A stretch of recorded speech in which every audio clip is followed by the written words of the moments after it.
안녕하세요. 신경과 전문의로 10년간 진료하면서 정말 많은 환자분들을 만나왔습니다. 오늘 여러분께 꼭 말씀드리고 싶은 이야기가 있습니다. 바로 건강검진에 관한 이야기입니다. 제가 이 주제로 영상을 만들게 된 이유는 정말 안타까운 일들을 너무 많이 봤기 때문입니다. 불필요한 검사로 오히려 건강을 해치는 분들, 반대로 꼭 필요한 검사는 놓쳐서 병을 키우는 분들을 너무 많이 봤습니다. 특히 최근 몇 년 사이 건강검진 시장이 급격하게 커지면서 이런 문제가 더 심각해지고 있습니다. 여러분, 혹시 이런 생각 해보신 적 있으신가요? 건강검진은 많이 받을수록 좋은 거 아닌가? 비싼 검사일수록 더 정확한 거 아닌가? 사실 이건 큰 오해입니다. 의사인 제가 봤을 때도 정말 불필요하고 위험한 검사들이 마치 필수인 것처럼 권유되는 경우가 너무 많습니다. 10년간 신경과 전문의로 일하면서 제가 가장 힘들었던 순간 중 하나를 말씀드리겠습니다. 40대 중반의 한 남성 환자분이었습니다. 특별한 증상도 없고 건강했던 분인데 어느 날 건강검진센터에서 PET-CT 검사를 권유받아 받으셨습니다. 그런데 거기서 뇌에 작은 음영이 발견됐습니다. 이후 추가 검사 또 추가 검사가 이어졌고 결국 조직 검사까지 받으셨습니다. 다행히 암은 아니었지만 그 과정에서 받은 방사선 노출량은 엄청났고 정신적 스트레스는 말할 것도 없었습니다. 결과적으로 아무것도 아닌 것을 발견하기 위해 건강을 오히려 해친 셈이었습니다. 오늘 이 영상에서는 10년 경력의 신경과 전문의로서 정말 솔직하게 말씀드리겠습니다. 의사들끼리도 절대 추천하지 않는 검사 5가지와 반대로 꼭 받아야 하는 검사 5가지를 알려드리겠습니다. 그리고 어떻게 현명하게 건강검진을 받아야 하는지 실전 팁까지 모두 공유하겠습니다. 이 정보는 정말 중요합니다. 여러분의 건강과 직결된 문제이기 때문입니다. 나중에 다시 찾아보실 수 있도록 구독 버튼을 눌러주시고 영상 저장도 해두시면 좋겠습니다. 그럼 시작하겠습니다. 먼저 건강검진에 대한 기본적인 이해가 필요합니다. 우리나라 국가건강검진 제도는 정말 훌륭한 제도입니다. 최소한의 안전망으로서 꼭 필요한 검사들을 무료 또는 저렴하게 받을 수 있게 해줍니다.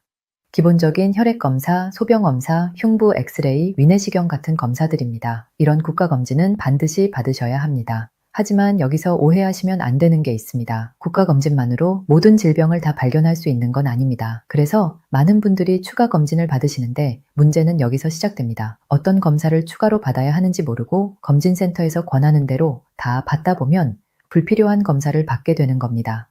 검진의 핵심은 목적입니다. 왜 이 검사를 받는가가 가장 중요합니다. 내 나이, 내 증상, 내 가족력, 내 생활 습관을 고려했을 때 어떤 질병의 위험이 높은지 파악하고 그에 맞는 검사를 받아야 합니다. 무조건 많이 받는다고 좋은 게 아닙니다. 실제로 불필요한 검사는 여러 문제를 일으킵니다. 첫째는 방사선 노출입니다. CT나 PET, CT 같은 검사는 상당한 양의 방사선에 노출됩니다. 이런 검사를 자주 받으면 오히려 암 발생 위험이 높아질 수 있습니다. 둘째는 위양성 문제입니다. 실제로는 병이 없는데 검사에서 이상 소견이 나와 불필요한 추가 검사와 치료를 받게 되는 경우입니다. 셋째는 경제적 부담과 정신적 스트레스입니다. 그럼 이제 본격적으로 의사들도 절대 추천하지 않는 검사들부터 말씀드리겠습니다. 이 검사들은 특별한 경우가 아니라면 정말 받지 않으시길 권합니다. 첫 번째는 PET-CT 검사입니다. PET-CT는 양전자 단층 촬영이라는 검사인데 암세포가 당을 많이 소비한다는 원리를 이용해서 전신의 암을 찾아내는 검사입니다. 들으면 굉장히 좋은 검사 같죠? 한 번에 전신의 암을 다 찾을 수 있다니 얼마나 좋습니까?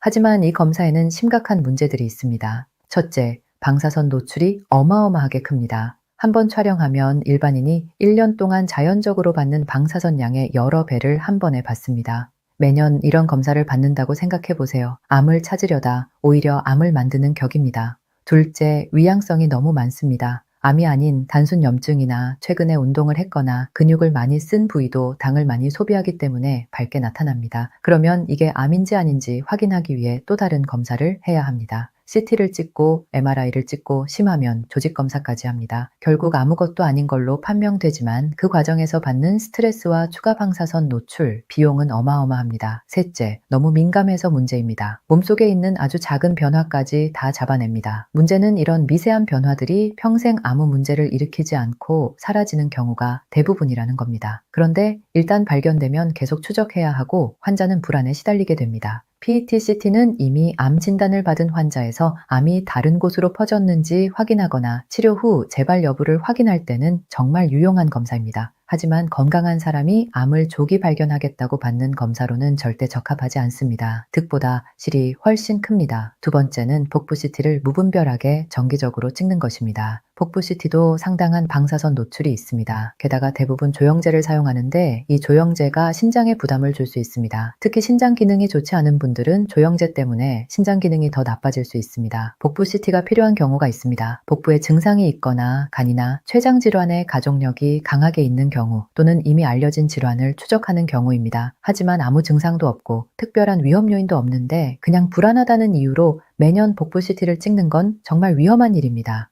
실제로 연구 결과를 보면 불필요한 CT 검사로 인한 누적 방사선 노출이 암 발생률을 유의미하게 높인다는 보고가 많이 있습니다.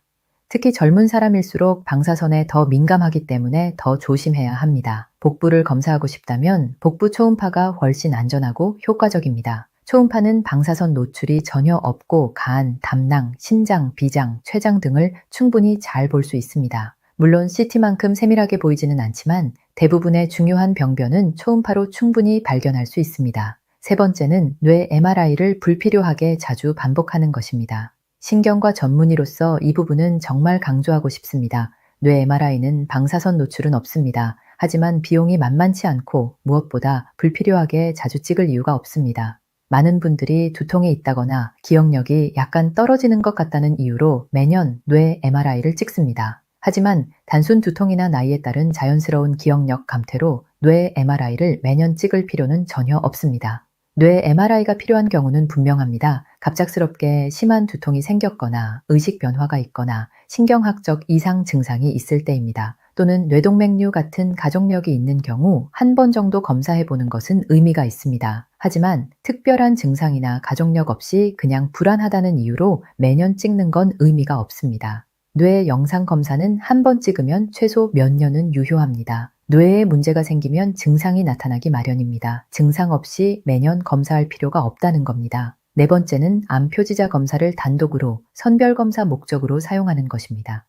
암 표지자는 혈액 속에 있는 특정 물질을 측정해서 암의 가능성을 평가하는 검사입니다. CA195, AFP, CA 같은 게 대표적입니다. 많은 분들이 이런 검사를 받으면 암을 조기에 발견할 수 있다라고 생각하시는데 그렇지 않습니다. 암 표지자는 암 진단 용도로는 정확도가 많이 떨어집니다. 암이 없는데도 수치가 올라가는 경우가 많고 반대로 암이 있는데도 정상으로 나오는 경우도 많습니다. 암 표지자가 유용한 경우는 이미 암 진단을 받고 치료를 시작한 후입니다. 치료가 잘 되고 있는지, 재발은 없는지 추적하는 용도로는 아주 유용합니다. 하지만 건강한 사람이 암을 찾기 위해 이 검사만 단독으로 받는 건 의미가 없습니다. 실제로 암 표지자 수치가 약간 높게 나오면 환자는 엄청난 불안에 빠집니다. 그래서 또 다른 검사들을 받게 되고 결국 아무것도 아닌 걸로 밝혀지는 경우가 대부분입니다. 이 과정에서 겪는 정신적 스트레스와 경제적 부담은 상당합니다. 암을 조기 발견하고 싶다면 검증된 선별 검사를 받아야 합니다. 위암은 위내시경, 대장암은 대장내시경, 간암은 초음파와 AFP를 같이 보고 폐암은 저설량 CT를 고위험군에서 시행합니다. 이렇게 각 암마다 검증된 선별 검사가 있습니다. 다섯 번째는 심장 초음파를 불필요하게 받는 것입니다. 심장 초음파는 심장의 구조와 기능을 평가하는 아주 좋은 검사입니다. 하지만 아무 증상도 없고 심장병 위험 요인도 없는 사람이 그냥 걱정된다는 이유로 받을 필요는 없습니다. 심장 초음파가 필요한 경우는 가슴이 답답하거나 숨이 차거나 심장 두근거림이 있을 때입니다. 또는 고혈압이나 당뇨병 같은 심장병 위험 요인이 있거나 심전도에서 이상이 발견됐을 때입니다. 심장판막증이나 선천성 심장병 가족력이 있는 경우에도 의미가 있습니다. 하지만 이런 경우가 아니라면 굳이 비용을 들여가며 심장 초음파를 받을 이유가 없습니다. 기본적인 심전도와 혈압 측정, 혈액 검사로 충분히 심장 건강을 평가할 수 있습니다. 지금까지 웬만하면 피해야 할 검사 5가지를 말씀드렸습니다. 정리하면 PET-CT, 무분별한 복부 CT, 불필요한 뇌 MRI 반복, 암 표지자 단독 선별 검사, 그리고 불필요한 심장 초음파입니다. 이 검사들은 특별한 적응증이 있을 때만 받아야 하고 건강검진 목적으로 정기적으로 받을 필요는 전혀 없습니다. 그럼 이제 반대로 꼭 받아야 하는 검사들을 말씀드리겠습니다. 이 검사들은 비용 대비 효과가 뛰어나고 안전하면서도 중요한 질병을 조기에 발견할 수 있는 검사들입니다. 첫 번째는 복부 초음파입니다. 아까 복부 CT는 피하라고 했는데 복부 초음파는 꼭 받으라고 하는 이유가 있습니다. 초음파는 방사선 노출이 전혀 없습니다. 조영제도 사용하지 않습니다. 그러면서도 간, 담낭, 신장, 비장, 췌장 같은 주요 장기들을 충분히 잘 볼 수 있습니다. 한국 사람들은 간 질환이 정말 많습니다. 비알코올성 지방간도 많고 비바이러스 C 바이러스 보유자도 많습니다. 간암도 우리나라 암 사망률 상위권입니다. 그런데 간은 침묵의 장기라고 불릴 만큼 증상이 늦게 나타납니다. 간암이 상당히 진행될 때까지도 아무 증상이 없는 경우가 많습니다. 복부 초음파로 간의 상태, 지방간 유무, 강경화 여부, 종양 유무를 확인할 수 있습니다. 또 담낭에 돌이 있는지, 담낭 용종이 있는지도 확인할 수 있습니다. 담낭 용종은 크기가 커지면 암으로 진행할 수 있어서 추적이 필요합니다. 신장도 볼 수 있어서 신장 결석이나 낭종, 종양을 발견할 수 있습니다. 복부 초음파는 국가 검진에는 포함되어 있지 않지만 정말 꼭 받으시길 권합니다. 비용도 그리 비싸지 않고 2년에 한 번 정도 받으시면 좋습니다. 간 질환이 있거나 가족력이 있다면 1년에 한 번씩 받으시는 게 좋습니다. 두 번째는 갑상선 초음파입니다. 갑상선암은 우리나라에서 특히 젊은 여성들에게 많이 발생하는 암입니다. 갑상선 초음파로 갑상선 결절이나 암을 조기에 발견할 수 있습니다.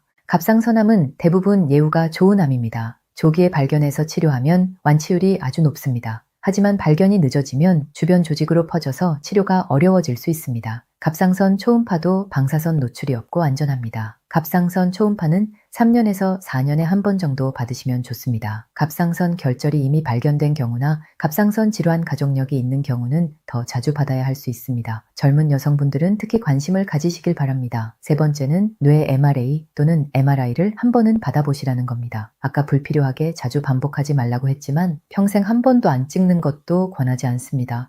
뇌동맥류라는 게 있습니다. 뇌혈관이 풍선처럼 부풀어 오르는 질환인데 터지기 전까지는 대부분 아무 증상이 없습니다. 그런데 일단 터지면 사망률이 50%가 넘습니다. 살아남아도 심각한 후유증이 남는 경우가 많습니다. 뇌동맥류는 가족력이 있는 경우가 많습니다. 가족 중에 뇌동맥류나 뇌출혈이 있었다면 본인도 위험할 수 있습니다. 이런 경우는 40대쯤에 한번 뇌 MRA를 찍어보시는 걸 권합니다. 뇌동맥류가 발견되면 크기와 위치에 따라 추적 관찰하거나 수술적 치료를 고려할 수 있습니다. 뇌동맥류 가족력이 없더라도 40대에서 50대 사이에 한 번 정도는 뇌 MRA나 MRI를 찍어보시는 게 좋습니다. 특별한 이상이 없다면 그 이후로는 증상이 없는 한 다시 찍을 필요는 없습니다. 하지만 평생 한 번도 안 찍고 지나가는 것보다는 한 번 확인해 보는 게 안심할 수 있습니다. 네 번째는 경동맥 초음파입니다. 경동맥은 목에 있는 혈관으로 뇌로 피를 공급하는 아주 중요한 혈관입니다. 이 혈관이 좁아지거나 막히면 뇌졸중이 발생합니다. 경동맥 초음파로 혈관벽의 두께와 혈관이 좁아진 정도, 혈관 내 기름때가 쌓인 정도를 확인할 수 있습니다. 경동맥 초음파의 장점은 뇌졸중 위험을 미리 예측할 수 있다는 겁니다. 혈관이 많이 좁아져 있거나 불안정한 기름때가 있으면 뇌졸중 위험이 높습니다. 이런 경우 약물 치료나 생활습관 교정으로 예방할 수 있습니다. 심한 경우는 스텐트 시술이나 수술을 고려할 수도 있습니다. 경동맥 초음파는 40대 이후부터 4년에 한 번 정도 받으시면 좋습니다. 고혈압, 당뇨병, 고지혈증, 흡연자는 더 자주 받아야 할 수 있습니다. 이 검사도 방사선 노출이 없고 안전하며 비용도 부담스럽지 않습니다. 다섯 번째는 기본 혈액 검사와 소변 검사입니다. 이건 가장 기본적이면서도 가장 중요한 검사입니다. 혈액 검사로 당뇨병, 고지혈증, 간 기능, 신장 기능, 빈혈, 갑상선 기능 등을 확인할 수 있습니다. 소변 검사로는 신장 질환, 당뇨병, 요로 감염 등을 확인할 수 있습니다. 이런 기본 검사는 비용도 저렴하고 간단하지만 정말 많은 정보를 줍니다. 특히 당뇨병이나 고지혈증 같은 만성 질환은 초기에 증상이 없지만 방치하면 심각한 합병증을 일으킵니다. 혈액검사로 조기에 발견해서 관리하면 합병증을 예방할 수 있습니다. 기본 혈액검사와 소변검사는 1년에 한 번은 꼭 받으시길 권합니다. 만성 질환이 있거나 위험 요인이 있다면 6개월에 한 번씩 받는 게 좋습니다. 국가 검진에 포함되어 있으니 꼭 챙겨서 받으시기 바랍니다. 지금까지 꼭 받아야 할 검사 5가지를 말씀드렸습니다. 복부 초음파, 갑상선 초음파, 뇌 MRA나 MRI 한 번, 경동맥 초음파, 그리고 기본 혈액 소변 검사입니다. 이 검사들은 안전하면서도 중요한 질병을 조기에 발견할 수 있는 검사들입니다. 그럼 이제 실전 팁을 말씀드리겠습니다. 검진을 받을 때 어떻게 하면 더 효과적으로 받을 수 있는지 10년 경험을 바탕으로 알려드리겠습니다. 첫 번째 팁은 나와 잘 맞는 의료기관과 의료진을 정하는 겁니다. 매년 다른 곳에서 검진을 받으면 이전 검사 결과와 비교가 어렵습니다. 한 곳에서 꾸준히 받으면 변화 추이를 파악하기 좋고 의료진도 내 건강 상태를 더 잘 이해할 수 있습니다. 특히 문진과 상담을 제대로 해주는 곳이 중요합니다. 요즘 대형 검진센터 중에는 마치 공장처럼 돌아가는 곳이 있습니다. 사람이 너무 많아서 의사와 제대로 상담할 시간도 없고 검사 결과도 대충 설명하고 끝나는 곳들입니다. 이런 곳에서는 중요한 걸 놓칠 수 있습니다. 검진 전 상담에서 내 증상, 가족력, 복용하는 약, 과거 병력을 자세히 얘기할 수 있어야 합니다. 그래야 나에게 필요한 검사를 제대로 선택할 수 있습니다.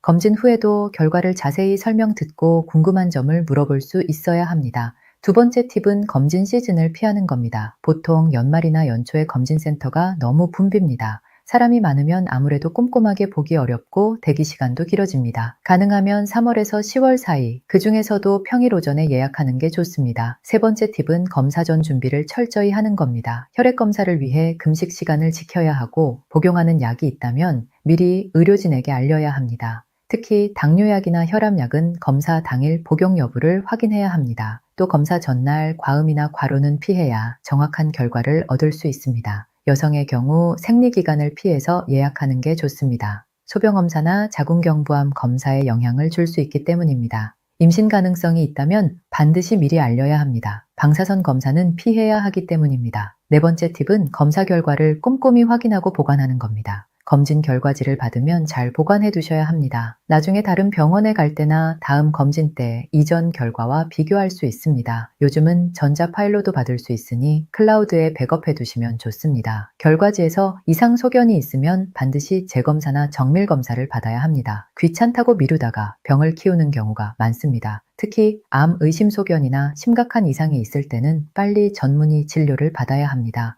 다섯 번째 팁은 검사의 목적과 위험성을 미리 알아보는 겁니다. 검진센터에서 비싼 검사 패키지를 권할 때 무조건 따르지 말고 내게 정말 필요한 검사인지 생각해 봐야 합니다. 의사에게 이 검사가 왜 필요한지, 어떤 위험이 있는지 물어보세요.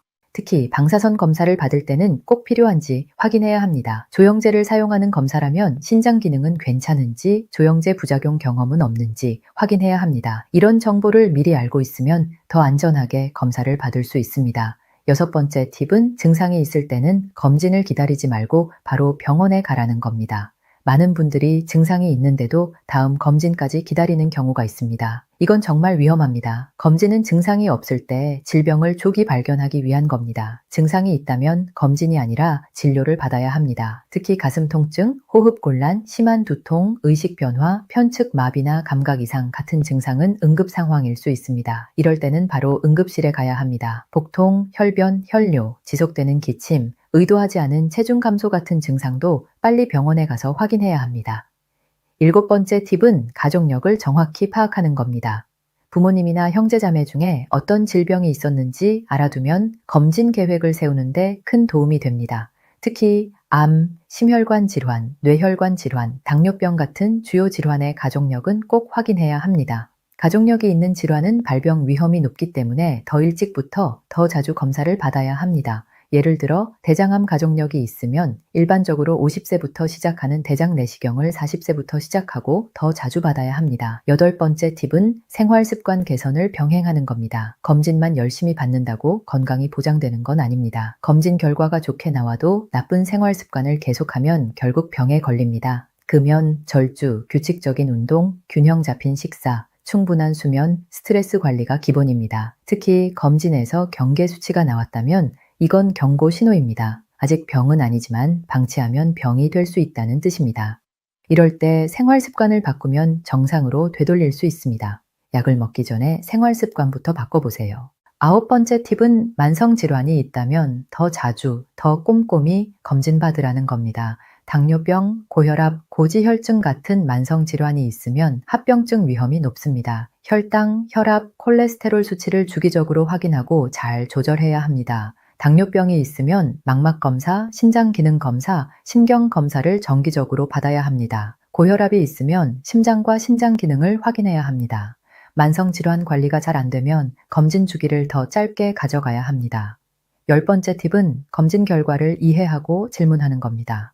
검사 결과를 받으면 이해가 안 되는 부분이 있을 수 있습니다. 부끄러워하지 말고 의사에게 물어보세요. 이 수치가 무슨 의미인지, 왜 이상이 있는지, 어떻게 해야 하는지 물어보고 이해할 때까지 설명을 들으세요. 또 인터넷 검색만 믿지 마세요. 의학 정보는 정확하지 않거나 과장된 것이 많습니다. 검진 결과에 대한 정확한 정보는 의사에게 직접 듣는 게 가장 좋습니다. 궁금한 점은 메모해 두었다가 진료 때 물어보세요. 마지막으로 정말 중요한 이야기를 하나 더 하겠습니다. 검진은 만능이 아닙니다. 검진을 아무리 열심히 받아도 모든 병을 다 발견할 수는 없습니다. 검진 사이에 병이 생길 수도 있고 검진으로는 발견하기 어려운 병도 있습니다. 그래서 내 몸의 신호를 잘 듣는 게 중요합니다. 평소와 다른 증상이 나타나거나 이상하다 싶으면 검진을 기다리지 말고 바로 병원에 가세요. 검진은 보완적인 수단이지 절대적인 수단이 아닙니다. 또 하나 강조하고 싶은 건 과잉 검진도 문제지만 검진을 아예 안 받는 것도 문제라는 겁니다. 비용이 부담된다거나 시간이 없다는 이유로 검진을 미루는 분들이 있습니다. 하지만 국가검진만이라도 꼭 받으세요. 무료이거나 아주 저렴한 비용으로 기본적인 검사를 받을 수 있습니다.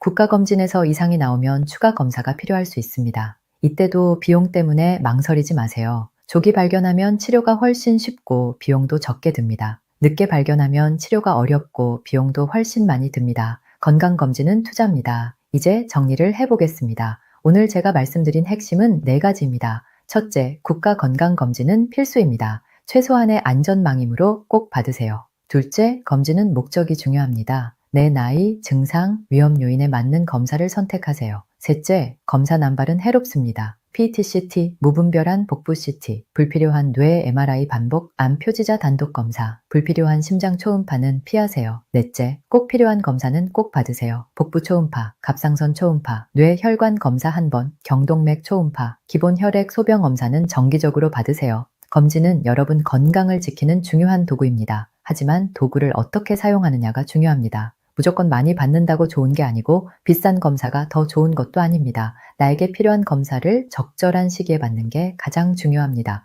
10년간 신경과 전문의로 일하면서 정말 많은 환자분들을 봤습니다. 검진을 잘 받아서 조기에 병을 발견하고 건강하게 사시는 분들도 많이 봤고 반대로 불필요한 검사로 고생하거나 필요한 검사를 놓쳐서 안타까운 경우도 많이 봤습니다. 제가 오늘 이 영상을 만든 이유는 여러분이 현명하게 건강을 지키시길 바라는 마음 때문입니다. 검진은 공포 마케팅에 흔들리지 말고 과학적 근거와 개인의 상황에 맞춰서 받으셔야 합니다. 마지막으로 당부드리고 싶은 말씀이 있습니다. 여러분은 본인 건강의 주인입니다. 의사는 도와주는 사람이지 대신 결정해주는 사람이 아닙니다. 검진을 받을 때도 수동적으로 따라가지 말고 능동적으로 질문하고 이해하고 선택하세요. 궁금한 게 있으면 물어보고 이해가 안 되면 다시 물어보세요. 내 몸에 들어가는 검사, 내 몸에 쬐이는 방사선, 내 몸에 들어가는 조영제에 대해 알 권리가 있습니다. 의사는 그걸 설명해 줄 의무가 있습니다. 오늘 말씀드린 내용이 여러분의 건강을 지키는 데 도움이 되길 바랍니다. 이 정보가 유용했다면 가족, 친구, 주변 분들과 꼭 공유해 주세요. 많은 분들이 이런 정보를 모르고 불필요한 검사를 받거나 필요한 검사를 놓치고 있습니다. 여러분의 소중한 사람들이 건강하게 오래 사실 수 있도록 이 영상을 나눠주세요. 댓글로 여러분의 건강 다짐 한 줄 남겨주시면 저도 힘이 됩니다. 앞으로도 여러분의 건강에 도움이 되는 정보를 계속 전해드리겠습니다. 구독과 알림 설정을 해두시면 새로운 영상이 올라올 때마다 바로 보실 수 있습니다. 건강한 미래를 위한 여러분의 약속 구독 버튼으로 지켜주세요. 마지막으로 법적 면책 사항을 말씀드립니다. 오늘 영상의 모든 내용은 교육 목적으로 제공되는 정보입니다. 개인의 건강 상태는 모두 다르기 때문에 실제 검진 계획을 세우실 때는 반드시 담당 의사와 상담하시기 바랍니다. 이 영상의 내용을 근거로 스스로 진단하거나 치료하지 마시고 전문의의 진료를 받으시길 바랍니다. 여러분의 건강하고 행복한 삶을 진심으로 응원합니다. 오늘도 영상 끝까지 시청해 주셔서 감사합니다. 다음 영상에서 또 만나 뵙겠습니다. 건강하세요.